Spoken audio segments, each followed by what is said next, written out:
Hi guys, and welcome back. It's been a little while. Thank you for joining me. I'm Nathan and I'm Whisky Speaker.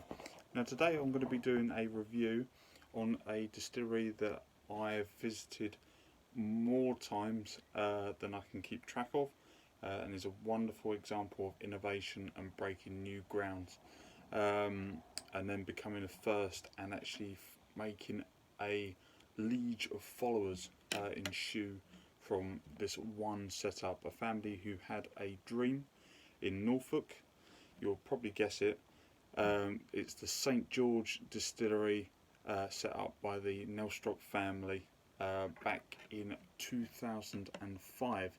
Now these guys have actually been producing amazing single malt whisky since 2006, and I have the pleasure of being able to review one of the very latest additions to their series of whiskies. I don't believe it's part of the chapter range, but it is the 11-year-old whisky. It's one of the very oldest stock. So this is awesome. So these guys took over from what effectively would have been like 100-year lapse after the Lee Valley distillery closed in Stratford, which was marked by the site of where the Olympic grounds are today. If you can try and find remnants of it, or photographs or any information on the Lee Valley distillery, I would be fascinated to hear you find anything, and please do share. But bringing it back round to the current, the whisky we're going to show you is limited, and there's just a few bottles left in the distillery shop, so hopefully you can go out and get a few and try some for yourself, or check out any other reputable retailers and see what you think of this whisky. Now it is limited to 2,466 bottles. I think I've got that right. It's bottled at 46%, so it's a nice healthy percent of alcohol by volume, and will roughly retail from various shops between £55 to £65. So it's not cheap and it's not expensive. It's a good kind of middle of the road price ranged whisky. So let's see what indeed we have. Now the majority of their whiskies are bourbon cask matured, and they use malted barley that's been processed from the fields that surround them. The Nelstrop family having been farmers for, I best believe, over 400 years, so they know a thing or two about cereals in the surrounding areas, and obviously taken advantage. Now the whisky itself is kind of very much a replication of what you've seen on the outside of the box. 46%, 11-year-old, served in 700 ml bottles, so that's really good. Their logo and an image of the distillery. Lovely colour on there. I'm probably going to just call it out before I actually even pour that into the glass. A deep gold is what I'd go for on that.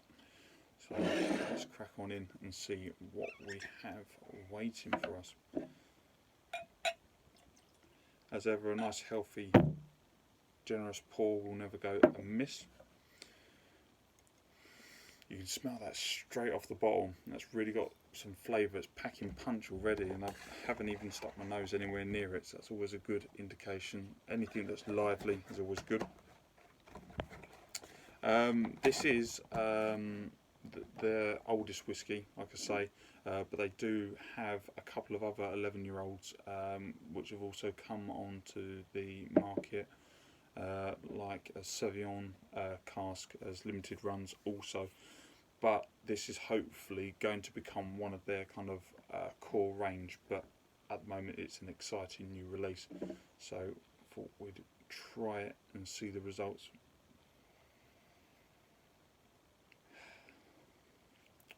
Loving it. Actually, there's a little kind of sweet, definitely sweet, vanilla, always good vanilla. Kind of almost like polished wood, which is nice. Nothing too wrong with that. Going for the body.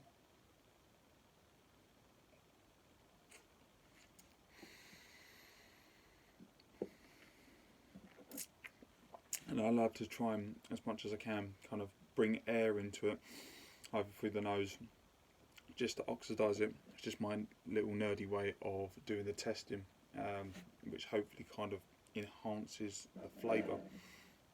So,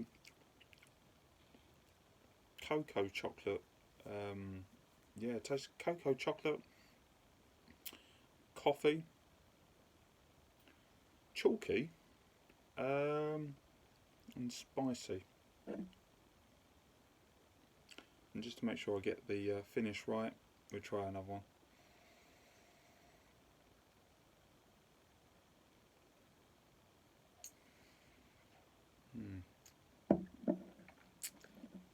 That is certainly not disappointing in the slightest.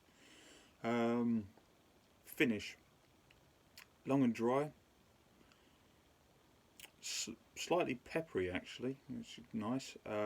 Rich, a little bit oily there, malty, and I can't pick it up exactly, but it's nice and citrusy. So yeah, so that's it guys, really kind of short, sweet and simple, although the whiskey itself is a little bit more complicated. The 11-year-old St George Distillery release, please do go and try it.